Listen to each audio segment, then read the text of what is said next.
मराठी न बोलता येणाऱ्या रिक्षा आणि टॅक्सी चालकांचं लायसन्स रद्द केलेलं नाही याकडे मुख्यमंत्री फडणवीसांनी लक्ष वेधलंय। मराठी शिकण्यासाठी संधी दिली आहे, कुणाला आणखी संधी हवी असेल तर देऊ असंही मुख्यमंत्र्यांनी म्हटलंय। तर नियमबाह्य कारवाई झालेली नाही असं परिवहन मंत्र्यांनीही स्पष्ट केलंय। बोलचालापुरतं मराठी शिकवण्याकरता त्यांना सांगितलेलं आहे, तीही संधी दिलेली आहे आणि पुन्हा दुसरी संधी दिलेली आहे, तिसरी संधी दिली आहे।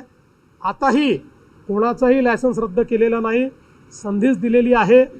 मला असं वाटतं की अपेक्षा ठेवणं की बाबा महाराष्ट्रामध्ये तुम्ही मराठी शिका हे गैर नाही, पण एवढं मात्र सांगतो आमचं सरकार कोणावर अन्याय होऊ देणार नाही।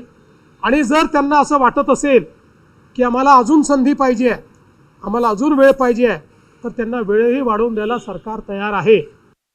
कायद्याच्या कक्षेबाहेर जाऊन कुठल्याही RTO अधिकाऱ्यांनी जर नाहक रिक्षा टॅक्सी चालकांना त्रास देण्याचा प्रयत्न केला किंवा तुमचं लायसन्स रद्द करण्यात येईल, तुमचा बॅच रद्द करण्यात येईल किंवा केलं असेल, अशा जर माझ्याकडे काही तक्रारी आल्यात किंवा जर 20,000, 25,000 इवन 10,000 काय 500 रुपये जरी फाईन कोणी जर मारला असेल तर ते बेकायदेशीर आहे, असं होता कामा नये।